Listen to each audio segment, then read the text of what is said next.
What's going on, guys?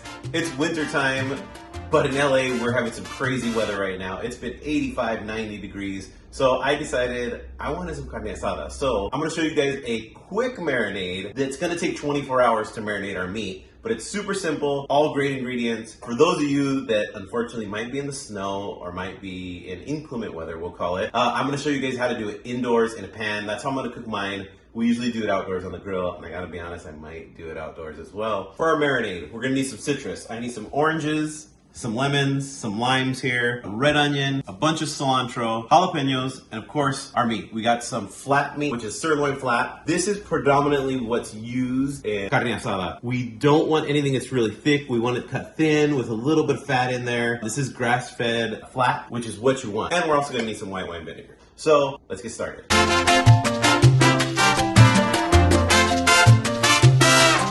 Our citrus, we're just gonna juice it. We're gonna slice it up. I'm just gonna juice it into my Pyrex here. Our lemons are a little bit too big. I just have the small one for limes. If you don't have one, and your lemons, these are a little bit hard, I just take a fork and I'm gonna stick it into the actual flesh, and then I'm gonna flip because it's easier to do this way for me, and I'm just gonna start to squeeze it. All the juice is gonna come out the same as if we were using the juicer, or if you have a juicer and you wanna pull it out, and juice all these, you totally can. Our jalapeños, I have 2 green here and 1 red, which is actually a Fresno. You can put as many as you want in there. I know these jalapeños aren't very hot, so I'm gonna use both of them. With these, I'm just gonna slice them. The question is to leave the seeds or to not leave the seeds. I leave the seeds in there because the seeds are actually what give it the spice. The seeds and the like little veining on the inside, which you can see right there, that's actually the stuff that gives it the spice. One little tidbit for you here, or word to the wise, is the jalapeños. I hold it with my left hand, I cut with my right. This hand now has all that heat. The oil transfers onto your hand. Even if you wash it, it can still be there. So don't rub your eyes, don't touch anything that you don't want burning right now. You know what I mean. We're putting everything into a bowl. I got my onion, my jalapeno, and our cilantro. We don't need to cut. So I'm just gonna take half of this bunch, all right, and I'm gonna put it in there, and I'm just gonna tear it into thirds maybe, and we're gonna sprinkle that in there as well. I love to marinate my own meat, that way I know what goes into it. This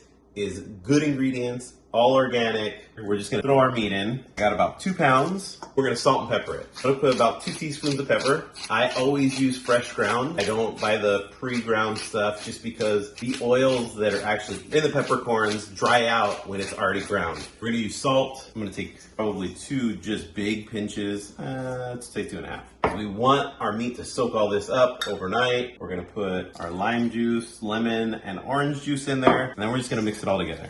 I wanna make sure that my marinade gets on everything. I'm gonna leave this in this bowl, but I will usually put it in a freezer bag, I just don't have any right now, and roll it to get all the air out. It's okay to leave it in the bowl. It's gonna do the same thing as the freezer bag would. With the freezer bag, the marinade will get all around the meat, but it's still gonna taste delicious. We're gonna put this in our fridge till tomorrow, and then we'll cook it all up.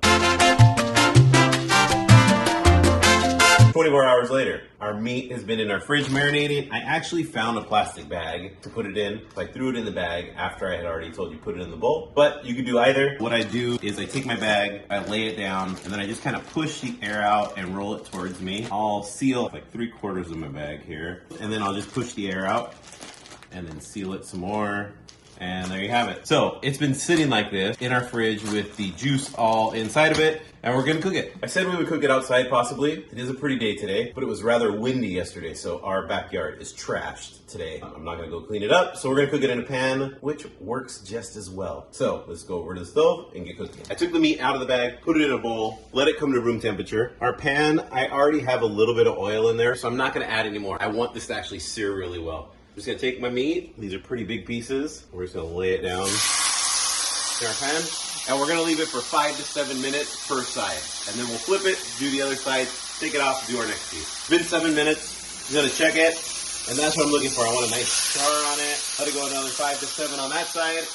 I gotta turn my fan back on because it's gonna get really smoky in here. Know that as well. This is gonna smoke up a little. If you have smoke detector problems, which we do, please make sure you have a fan on.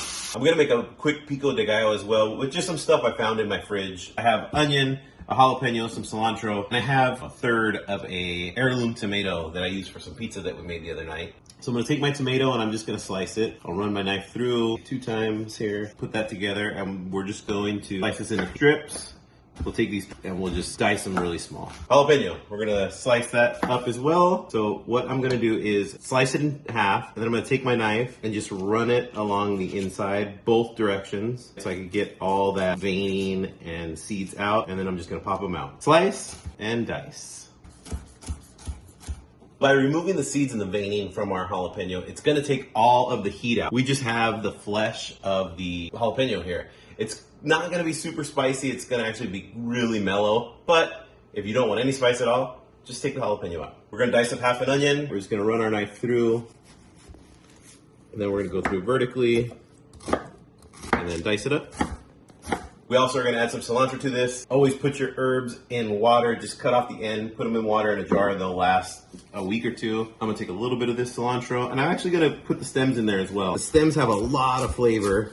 We're just gonna make sure we dice it up really fine. We diced all of our ingredients up, we put them in our bowl. We're gonna add a little salt, a few grinds of pepper here. Just gonna take my hands, and I'm gonna mix it together. We'll put that aside, put it in our fridge so it stays nice and cool, and then we'll cook our meat. So it's been about 7 minutes. I'm gonna just take this. It's looking good on both sides. I'll set it in a plate, set it off to the side, put our next piece in, and keep the process going. All right, so our carne asada is done. It looks delicious, right? It doesn't have the grill marks, but of course, because we cooked it in a pan. Cast iron would be great. If you only have a stainless steel pan, awesome as well. Grill it during the summer, you can make it again. We're gonna cut this. Now the way we're gonna cut it is against the grain. You can see this has the split in the meat here. So I'm gonna cut straight down that way. We'll get that piece over there, put that aside. The grain of the meat runs this way. So we're gonna cut against the grain. And what that's gonna do is it's actually gonna tenderize it a little bit more than the marinade already did. I'm just gonna cut mine into strips. If you wanna cut it into little pieces for tacos, that's fine. I just prefer strips. And there we have it. For our taco, get whatever tortilla you want. Whatever is your favorite tortilla, use that. We use these jicama tortillas, which if you're not familiar with jicama, it is this big fruit. I think it's a fruit, right, babe? I don't know. Okay. Well, we don't know if it's a fruit, but we're gonna say it's a fruit. So it's this big fruit that they take and they slice up. We usually actually eat it diced up with some lime and some cucumber and some salt, but they make these amazing tortillas. We get them at Whole Foods. It's an alternative tortilla. It's also a great low carb option. We're gonna make our tacos on these. We're gonna take a little bit of meat here. We're gonna take some micro greens. We're gonna set those on there as well. Then we're gonna take some of our Pico de Gallo that we made, put a little bit of that on top. I have some lime wedges here that I cut. Just put a little dash of lime just for some extra acid. And there we have it, our carne asada taco. So good. The meat has an amazing citrus flavor. It's crunchy because of the jicama tortilla, as well as the microgreens. I put a little bit of seeds in my pico de gallo, so it's a little spicy. And that lime on top just gives it that burst of acid. I hope you guys make this. Open your favorite beverages, just hang out, have some tacos with people. If you enjoyed this video, if you liked it, click the thumbs up, subscribe, comment. They help us out. Do all three, and we'll see you guys next Thursday.